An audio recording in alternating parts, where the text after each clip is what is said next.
안녕하세요. 저는 다산에 살고 있는 30대 여성입니다. 박복한 팔자라 그런지 경우 없는 시모와 남편 때문에 고통받으며 하루하루 지내고 있었는데요. 하늘이 내게 도망치라 도움을 주었나 봐요. 그 사건은 최근에 예고 없이 갑자기 찾아왔습니다. 때는 2달 전이었는데요. 시모는 저를 처음 만났을 때부터 입에 담기도 어려운 막말을 하는 아주 못된 사람이었습니다. 남편과는 중매로 만나게 되었는데 늦은 나이에 만난 만큼 서로 마음을 확인하고 빠르게 결혼을 추진하게 되었죠. 그렇게 떨리는 긴장감과 두근거리는 설렘을 안고 시어머님이 될 남편의 어머니와 첫 만남을 가지게 되었는데요. 장소는 커피숍에서 만났습니다. 어머님께 어떤 음료를 드실 거냐 물어보니 시모는 카페에 왔으면 커피를 마시는 거지 곰탱이 마냥 왜 이리 눈치가 없어? 저는 제가 잘못 들은 줄 알았어요. 살면서 그런 성격의 사람은 만나본 적도 없을 정도로 첫인상부터가 매우 강렬한 시모였는데요. 옆에서 남편이 안절부절 하는 모습을 보고는 결혼 생활이 쉽지 않겠다 생각했어요. 하지만 저는 남편이 좋아서 하는 결혼이지 시모는 크게 문제될 거 없다 생각했었는데요. 지금에서 보면 인생에서 가장 큰 실수를 한 게 아니었나 싶습니다. 첫 만남에서도 여교사 그거 얼마 벌지도 못하는 직업인데 고개 빳빳이 들고 다니지 말라부터 시작해서 몸매가 아이를 잘 못 낳을 몸이다 등등 경매장에 올라오나자 있는 상품을 판별하듯 악담이란 악담을 쉬지도 않고 퍼붓더라고요. 정말이지 커피만 마셨는데도 체할 뻔한 신기한 경험이었습니다. 돌아가는 차 안에서 남편은 어머니가 약간 유별나서 그런 건데 이해 좀 해달라면서 계속 미안해 하는데 마음이 심란해서 그런지 남편의 뭐야 하는지 들어오지도 않더군요. 첫 만남에 저렇게 행동할 정도면 며느리로 정식으로 인사 올리면 도대체 어떻게 변하는 걸까 하는 생각이 계속 들더라고요. 결혼을 물러야 하나 생각했는데 남편은 저를 포기할 수 없다며 어머니는 본인이 중간에서 조율 잘하겠다며 그날 이후로도 끊임없는 애정 공세에 저도 마음이 약해졌고 저도 생각해보니 시모와 같이 살지도 않을 건데 명절이나 어쩌다 한번 보는 거 나만 좀 참으면 되겠지 하는 마음으로 남편과 결혼을 하기로 결정했는데요. 서로 30대 초중반 나이에 결혼을 하는 거라 그런지 여태 저축해놨던 돈도 여유있게 있었고 양가 부모님께서 신혼집 계약하는데 보태라면서 일정 부분도 도와주셨기 때문에 결혼을 진행하는 데 있어서는 큰 다툼 없이 속전속결로 진행할 수 있었습니다. 무사히 결혼을 마쳤고 신혼여행도 꿈에 그리던 하와이로 별 사고 없이 무사히 갔다 왔는데요. 시모만 없으면 남편과 저 행복하게 잘 살 거라 생각했는데 시모는 신혼여행을 갔다 오자마자부터 저를 괴롭히기 시작하더군요. 대뜸 주말에 저를 카페로 부르더니 애는 언제부터 가질 거냐 묻는 겁니다.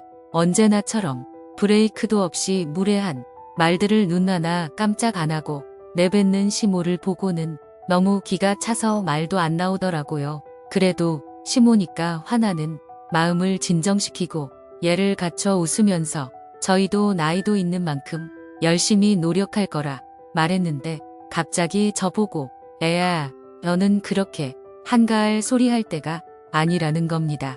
제가 너무 놀라서 무슨 소리냐 물으니 너 나이가 벌써 30대인데 지금 가져도 노산 소리를 듣는데 더 늦게 가졌다가 애한테 장애나 문제라도 생기면 내가 책임질 거야 하면서 드시는 커피를 테이블에 내리치고는 역정을 내더군요. 그 사람 많던 카페에 사람들이 놀라 조용해지더니 이목이 저희한테 집중되는데 정말이지 창피해서 빨리 이 자리를 피하고만 싶더라고요. 그래서 일단 사람들의 관심을 끄기 위해서 시모한테 알겠다 말씀드렸고 흥분한 시모를 진징시키기 위해 저희도 안 하는 게 아니라 노력 중이니 조금만 더 기다려 보시라고 달래니 그제야 씩씩거리는 시모가 진정하는 것 같더군요. 시모는 어떻게든 아들을 가지라고 좋게 말하는 건 이번이 마지막이니 내 말 허투루 듣지 말라며 경고를 하고는 문을 박차고 나가더군요. 막 나가는 시모만 생각하면 가슴이 타오르듯 답답했는데 방법이 없으니 더 짜증나고 근심 걱정만 늘어나더군요. 그 사건 이후 한동안은 잠잠해 지나 싶었더니 이번엔 주말에 저희 집을 시모가 찾아온 겁니다.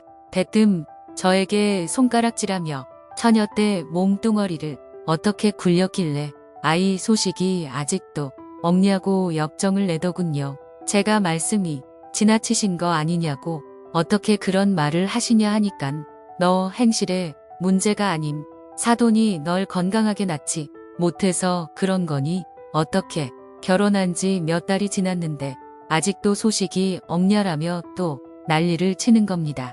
시모는 저에게 내 남편이 아무리 좋은 기운과 씨앗을 주면 뭐하니 밭이 썩어 문드려져서 아이를 가지질 못하는데 시모의 막말을 듣고 있자니 너무 기가 차더군요.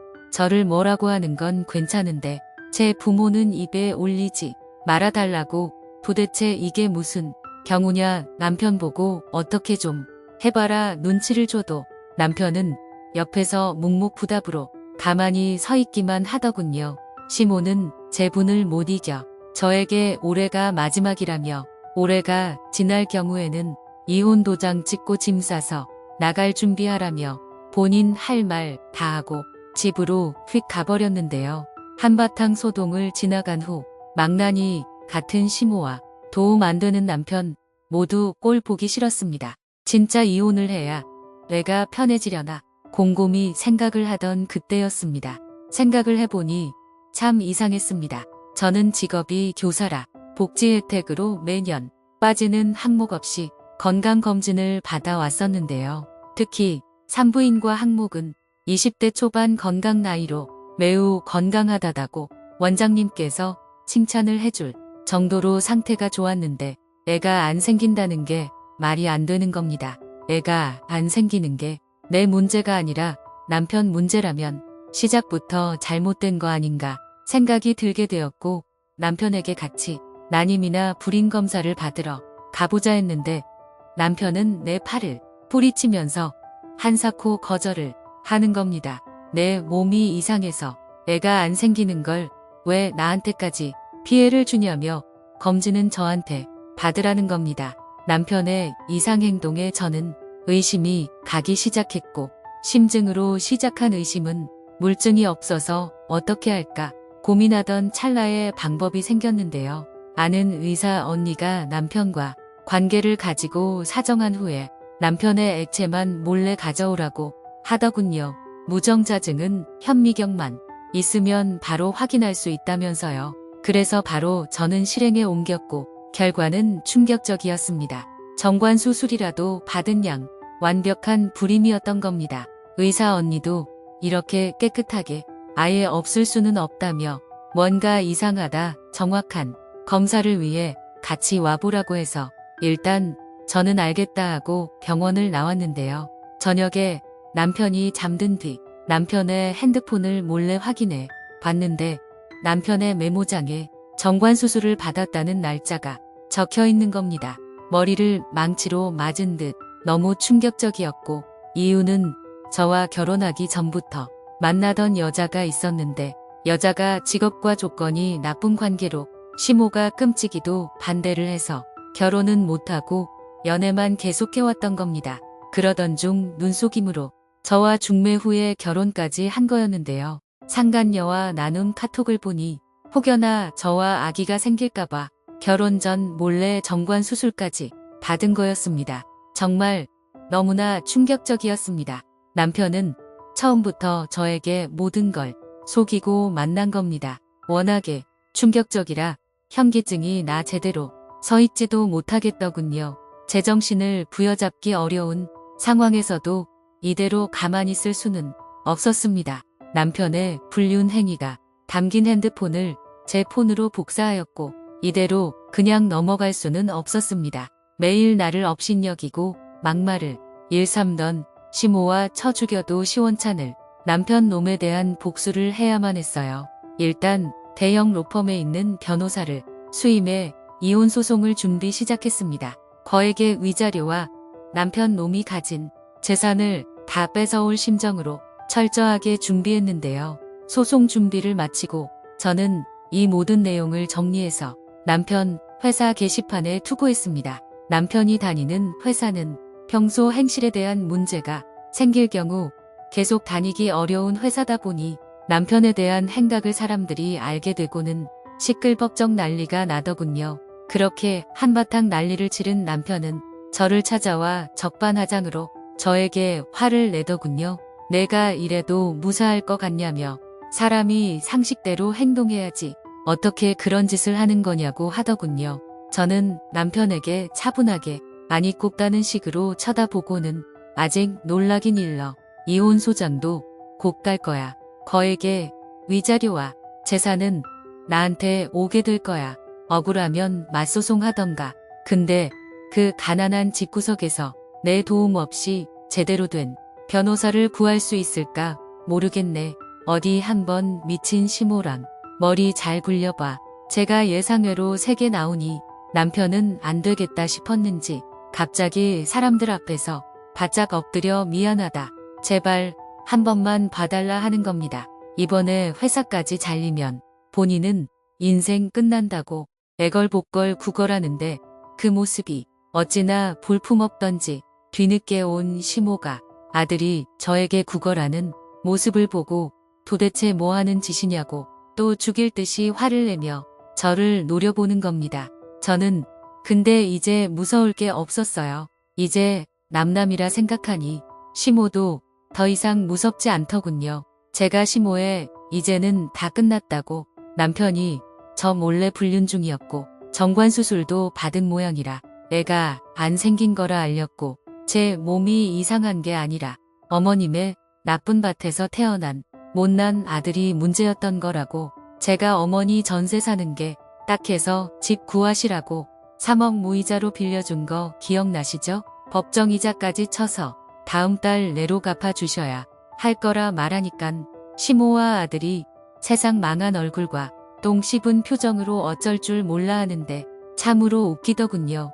불쌍한 모자 같으니라고 그 표정을 천천히 감상한 후에 더 이상 이 사람들과 엮이고 싶지 않아 그 자리를 나왔습니다. 지금은 이혼 소송은 저에게 매우 유리한 상황으로 진행 중이고 시모는 다시 전세 빌라를 알아보고 있다고 하네요. 긴 사연 읽어주셔서 감사합니다.